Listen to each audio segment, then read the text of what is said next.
Hey everyone, you know, I kind of gave my thoughts a couple days ago on the whole TNA versus WWE Monday Night War deal, and I thought I'd come back and give myself a little bit more, not myself, but give you guys a little bit more details from my own personal perspective as a fan as to what I thought both companies did right and what they didn't do.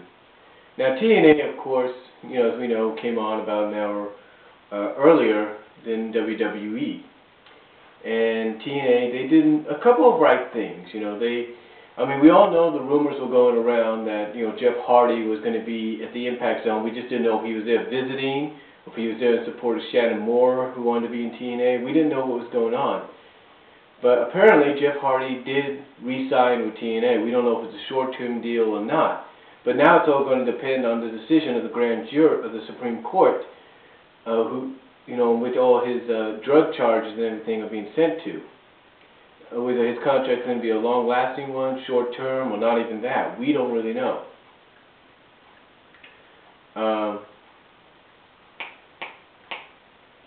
We don't really know. Ric Flair being there, it's not surprising that Ric Flair came to TNA. Well, it might be surprising to some people because Ric Flair, you look at Legends of Wrestling, in an episode, he basically bashed TNA in a way, saying Russo and Ferrara worked for them. So now here he is in TNA, working for them. And it looks like he's taking AJ Styles under his wing as his protege. So we'll just have to see what happens there. And then, of course, we got the NWO reunion, if you will, in the ring. Now this year with TNA is probably one of the smart things they did. Whether people switch back and forth or not.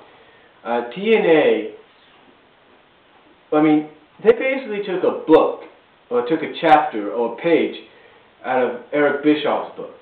Remember when Eric Bischoff ran WCW? One of the first things, and he even said this on the Monday Night War DVD, he told the person in charge of production and airing that he wanted to go on 5 minutes before WWE so he can give away the results.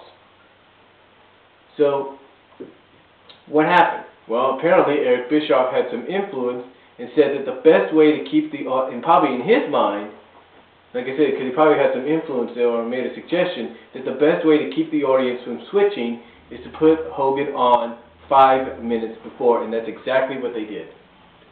But still, that obviously didn't deter anybody from switching over. How do I know? I was one of the people that switched over. But that didn't deter anybody from switching over and checking out what WWE was doing with Bret Hart. But still, you got to give TNA credit. They did that exactly at the time they needed to do it, because if anybody, let's say, is DVRing or TiVoing, WWE, they can see what's going on with TNA. So that was an obviously good thing. Now, the storyline that they got going there seems to be a little complex, if you will. It seems that they're trying to lean to the fact that Hogan's kind of like split down the middle. He wants to stand by his word. He wants to do the right thing for TNA. He wants to do what he's promised Dixie Carter he's going to do. But then again, it seems like part of him also wants to, doesn't want to have his friends, and Hall, Nash, Waltman, and Bischoff angry with him, and on his bad side. He doesn't want to have to go through that crap again. So he's kind of like split down the middle. He doesn't know what to do.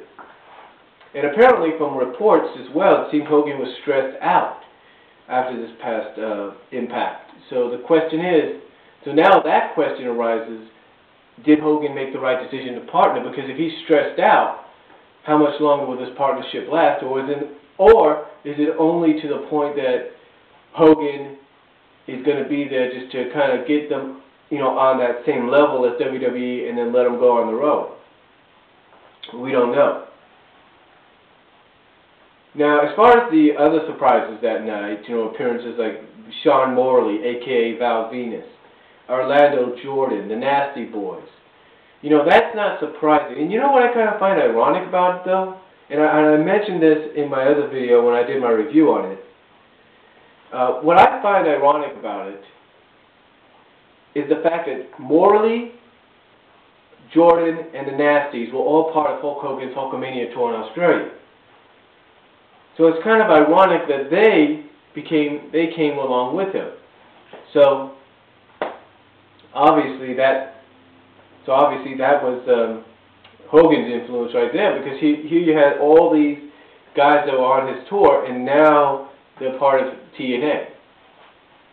I think the reason fans, TNA allowed Hogan to bring these guys in, the Nasties, Jordan, and Morley, and whoever else is coming, is because they know they're going to attract viewers. But they also know they can give the viewers, the wrestling fans, the dream matchups they've been waiting for. I mean, look what they're doing with the Nasties right off the bat. They're putting the Nasty Boys in a feud, apparently, with Team 3D. Now, what wrestling fan hasn't dreamt of a Nasty Boys Team 3D feud?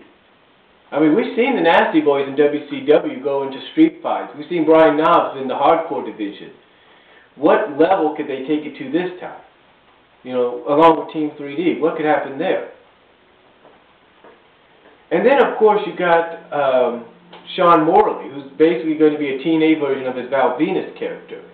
And it looks like they're putting him, from what I've read in spoilers, and I don't want to give much away, but it sounds like they got a certain established TNA star they're putting him in a feud with very soon. And as far as Orlando Jordan goes, no one really knows. I mean, he might be put in a program with Elijah Burke. But, you know, overall, they did I'll give them, like I said in my review, and I'm going to say it now, TNA did a great job, you know, with this 3-hour show.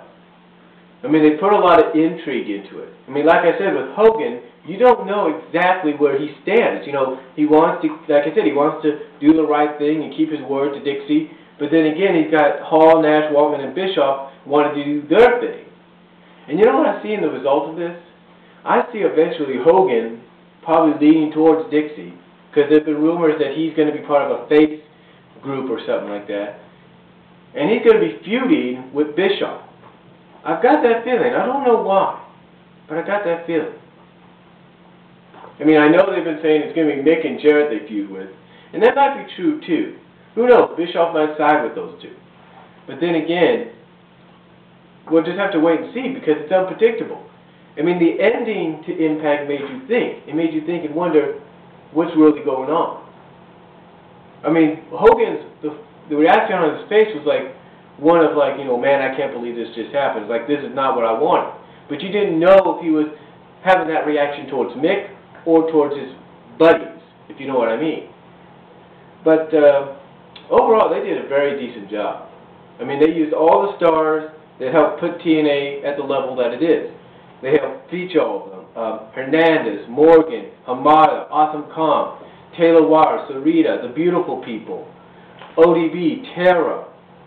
I mean, I know that the people at Max Sports say that the ODB Terra match was very strategic and was done very well and very strategically, because Terra is a former diva.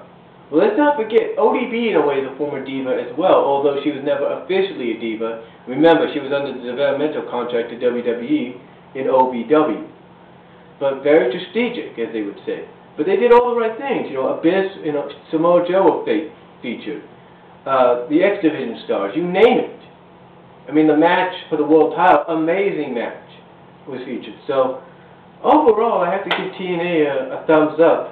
We'll just have to wait and see what happens. And, you know, with Hogan, we don't really know how long this partnership's going to last. You know, if he's stressed out from the first airing, who knows what's going to happen next.